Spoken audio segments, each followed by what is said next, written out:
একঘেয়েমি নাস্তা খেতে খেতে বোরিং হয়ে যাচ্ছেন? এখনই বানিয়ে ফেলুন এই ভালোবাসার স্বাদের বিশেষ স্ন্যাক্স। ময়দার নরম ডো আর ভেতরে আলু, কিন্তু আসল চমক লুকিয়ে আছে আলুর মধ্যে। আমার সেই সিক্রেট মশলা, যা ভাজার পর পুরো মুচমুচে, এক কামড় দিলেই আপনার মন জয় করে নেবে। বন্ধুরা, বিশ্বাস করে এই স্ন্যাক্সটা একবার বানান আর প্রিয়জনদের সাথে ফুল মজা নিন। তাহলে চলো দেখে নিই। তো প্রথমে 3টে বড় সাইজের আলু নিয়ে নিয়েছি। আলুগুলো ভালো করে ধুয়ে 90% মতো সেদ্ধ করে নেব। ও মা, এই মশলাটাই কি তোমার সেই সিক্রেট মশলা? হ্যাঁ রে, জানিস এই মশলাটার কত গুণ? এই স্ন্যাক্সটিতে এই মশলাটা ব্যবহার করলে এর টেস্ট দ্বিগুণ বেড়ে যায়।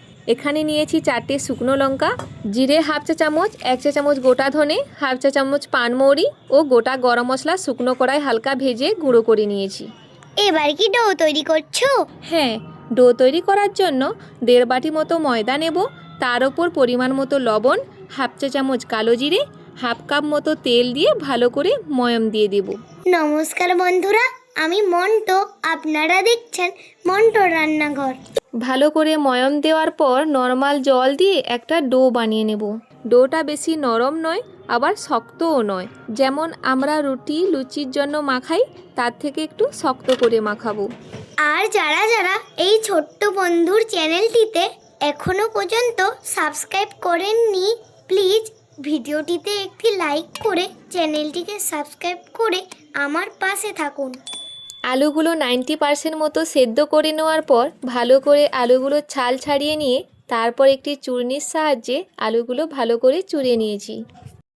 তারই মধ্যে 1 চা চামচ লবণ, হাফ চা চামচ লঙ্কার গুঁড়ো, একটি ছোট ছোট করে কেটে নেওয়া পেঁয়াজ, বাড়িতে বানানো ঘরোয়া সিক্রেট মশলা, অল্প ধনেপাতা কুচি ও 1 চা চামচ কর্নফ্লাওয়ার দিয়ে ভালো করে আলুর সাথে মাখিয়ে নিচ্ছি। আলুগুলো ভালো করে মাখিয়ে নেওয়ার পর এদিকে একটি চাকুর সাহায্যে ময়দার ডোটিকে বড় বড় করে 3টে লিচি কেটে নেব। ও মা, তুমি এই লিচিগুলো কি রুটির মতো করে বেলে নেবে? হ্যাঁ রে, একটি লিচির গোলা নিয়ে একটি বেলনির সাহায্যে রুটির মতো করে বেলে নেওয়ার পর মাখানো আলু এইভাবে দিয়ে 2 সাইড থেকে এইভাবে রোলের মতো করে ফোল্ড করে নিচ্ছি। আর ফোল্ড করে নেওয়ার সময় হালকা হাতের চাপ দিয়ে দিয়ে ফোল্ড করে নিতে হবে।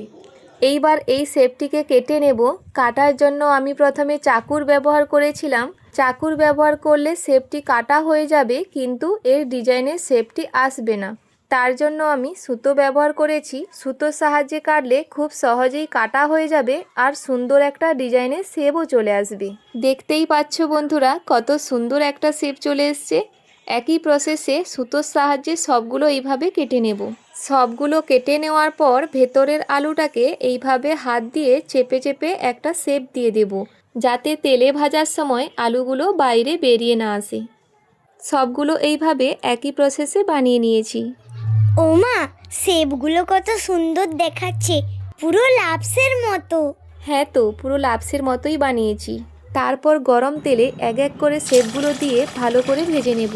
আর ভাজার সময় গ্যাসটি মিডিয়াম ফ্লেম করে রাখতে হবে। হাই ফ্লেম করে রাখলে বাইরেরটা হয়ে যাবে, ভেতরটা মুচমুচে হবে না।